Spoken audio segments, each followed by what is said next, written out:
साबूदाना की रेसिपी जब भी बनाते हैं तो क्या करना पड़ता है, उसे भिगोना पड़ता है, उसके बाद ही इस्तेमाल कर सकते हैं। लेकिन अगर आपके पास बिल्कुल भी समय नहीं है तो साबूदाने को ना ही भिगोना पड़ेगा, ना ही ये लेसलेस बनेगी, और आप इसे व्रत त्यौहार के कभी भी बना के खा सकते हैं, इतनी ये जल्दी बन जाती है। तो सबसे पहले मैंने लिए हैं 1 कटोरी साबूदाना, और टेस्ट बढ़ाने के लिए 3-4 मिर्च। आप कटोरी अपने हिसाब से ले सकते हैं, ज़्यादा बनाना है तो बड़ी कटोरी का इस्तेमाल करना है, और थोड़े से कम बनाना है तो मेरी तरह आप कम छोटे वाले कटोरी का इस्तेमाल कर सकते हैं।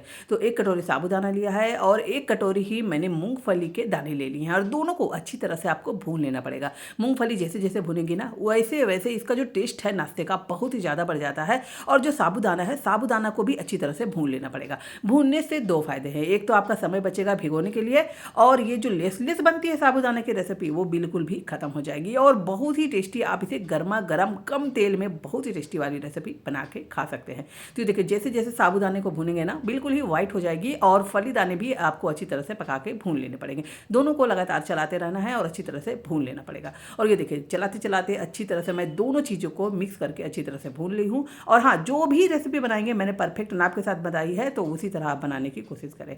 तो देखिए अच्छी तरह से मैंने दोनों चीज़ों को भून लिया है, और मिर्च में भी हल्के से स्पॉट्स दिख रहे हैं, ताकि मिर्च भी बहुत ही ज़्यादा टेस्टी लगे। और ये देखिए सभी चीज़ों को मैंने भून लिया है, थोड़ी देर इसे रख दे ताकि ये थोड़ा से ठंडे हो जाए। 5 मिनट ठंडा होने के बाद इसे आपको डाल देना है मिक्सर के ग्राइंडर में, आपको पीस के इस्तेमाल करना है। उसके बाद मैंने लिए है आलू आपको कितना लेना है आप अपने हिसाब से देख सकते हैं। साबूदाना अगर कम है तो कम आलू का इस्तेमाल करना है, और थोड़े से ज़्यादा है तो ज़्यादा आलू का इस्तेमाल कर सकते हैं।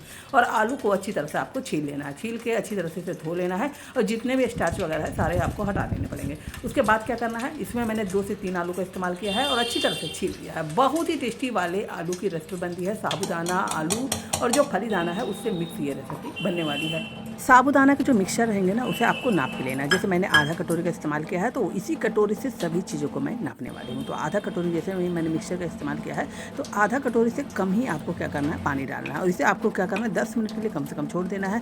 फिर एक आपको लेने हैं आलू, और आलू को अच्छी तरह से मिक्सर के पोट में डाल देना है। वही साबूदाना से जो पीसे थे बस उसी में मैंने आलू को डाल दिया है, और अच्छी तरह से घुमा के बिल्कुल ही बारीक सा पीस लेंगे। अब क्या करने वाले हैं, इससे आपको मिक्स कर देना पड़ेगा। तो आलूओं को भी मैंने अच्छी तरह से इसमें, ये देखिए सभी आलूओं को मैं मिक्स करने वाली हूँ। आप चाहे तो इसे नाप के भी ले सकते हैं, लेकिन परफेक्ट ये आधा कटोरी ही है, तो मैंने सभी चीज़ों को अच्छी तरह से सेट कर दिया है। देखिए आधा कटोरी आपको साबूदाना लेना है, आधा कटोरी आलू के रस लेने हैं, अच्छी तरह से आपको पल्प लेने हैं, स्वाद अनुसार नमक डालना है, और अच्छी तरह से इसे सेट कर लेना है। ये देखिए पानी की मात्रा आपको बहुत ही कम रखनी पड़ेगी, आधा कटोरी ही पानी की मात्रा भी रखनी पड़ेगी, ज़्यादा नहीं मात्रा रखनी।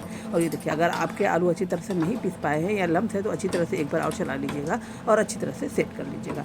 इसके बाद आपको कम से कम 10 मिनट के लिए तो छोड़ना ही पड़ेगा, ताकि ये जितने भी अच्छी तरह से मिक्स होकर तैयार हो जाए। अब क्या करने वाले हैं, इसे और भी टेस्टी बनाने वाले हैं। तो इसमें मैंने डाल दिया थोड़ा सा जीरा, और उसके बाद अगर करी पत्ती है तो छोटे छोटे टुकड़े में कट करके डाल सकते हैं, और धनिया पत्ती है तो उसे भी आप डाल सकते हैं। तो ये देखिए सभी चीज़ों को मैंने फिर से मिक्स कर दिया है।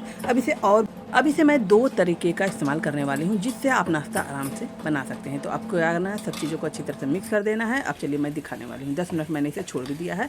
अब इसे मैं कैसे यूज़ करने वाली हूँ ताकि ये बहुत ही कम तेल फूके। तो सबसे पहले आपको लेने पड़ेंगे फ्राई पैन। ये देखिए छोटे वाले जो तड़का छौंकने के काम में आता है ना, बस मैंने उस करछी का इस्तेमाल किया है, और उसी को अच्छी तरह से मैंने तेल डाल दिया है, और उसमें मैंने डाल दिया है। अगर आपके पास नहीं है तो ये आपका मेकअप है, उसमें भी बना सकते हैं, नहीं तो आप कढ़ाई में भी सीधे तरीके से बना सकते हैं, या फिर फ्राई पैन है उसमें भी बना सकते हैं। 3 से 4 ऑप्शन है, जैसे बनाना चाहते हैं बना सकते हैं। मैंने थोड़ा सा इसमें डाल दिया है तेल, और अच्छी तरह से फिर से आपको बैटर डाल देना है। अच्छी तरह से डाल के ये छोटे छोटे आप बॉल के जैसे भी बना सकते हैं, या फिर जैसे मैंने जो तरीका पहले इस्तेमाल किया है वो उसके तरीके से भी आप बना सकते हैं। ये देखिए अच्छी तरह से आपको सभी में अच्छी तरह से बैटर डाल देने हैं। बहुत ही कम तेल में ये टेस्टी नाश्ता बनता है, और साबूदाना से अगर आपको भी पसंद नहीं आती है तो इस तरीके से आप हमेशा इस्तेमाल कर सकते हैं। तो देखिए अच्छी तरह से मैंने सभी बैटर को फैला दिया है। अब चलिए मैं जो फ्राई पैन में छोटे वाले जो तड़का पैन है, मैंने उसमें जो डाला था मैं अब उसे दिखाने वाली हूँ। तो ये देखिए बहुत ही अच्छी तरीके से पक चुके हैं। अब मैं इसे पलट के भी सेक लूँगी, और बहुत ही टेस्टी और बिल्कुल ही यूनिक वाले नाश्ते की रेसिपी आपकी तैयार हो जाएगी।